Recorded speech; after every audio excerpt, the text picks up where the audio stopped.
Le même jour, c'est-à-dire le premier jour de la semaine, deux disciples faisaient route vers un village appelé Emmaüs, à 2 heures de marche de Jérusalem, et ils parlaient entre eux de tout ce qui s'était passé.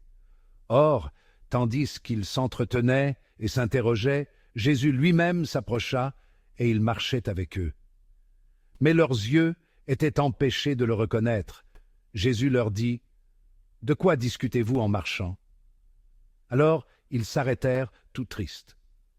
L'un des deux, nommé Cléophas, lui répondit « Tu es bien le seul étranger résidant à Jérusalem qui ignore les événements de ces jours-ci. » Il leur dit « Quels événements ?»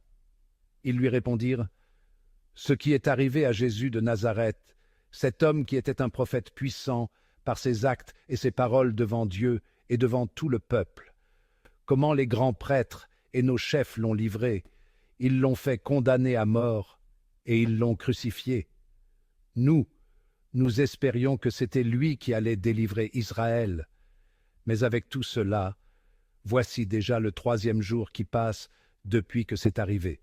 À vrai dire, des femmes de notre groupe nous ont remplis de stupeur. Quand, dès l'aurore, elles sont allées au tombeau, elles n'ont pas trouvé son corps. Elles sont venues nous dire qu'elles avaient même eu une vision des anges qui disaient qu'il est vivant. Quelques-uns de nos compagnons sont allés au tombeau et ils ont trouvé les choses comme les femmes l'avaient dit, mais lui, ils ne l'ont pas vu.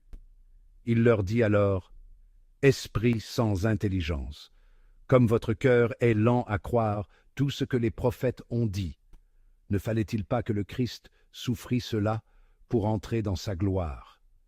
Et, partant de Moïse et de tous les prophètes, il leur interpréta dans toute l'Écriture ce qui le concernait. Quand ils approchèrent du village où ils se rendaient, Jésus fit semblant d'aller plus loin, mais ils s'efforcèrent de le retenir. « Reste avec nous, car le soir approche, et déjà le jour baisse. » Il entra donc pour rester avec eux. Quand il fut à table avec eux, ayant pris le pain, il prononça la bénédiction, et, l'ayant rompu, il le leur donna. Alors leurs yeux s'ouvrirent, et ils le reconnurent, mais il disparut à leurs regards. Ils se dirent l'un à l'autre, « Notre cœur n'était-il pas brûlant en nous, tandis qu'il nous parlait sur la route et nous ouvrait les Écritures ?» À l'instant même, ils se levèrent et retournèrent à Jérusalem. Ils y trouvèrent réunis les 11 apôtres et leurs compagnons qui leur dirent « Le Seigneur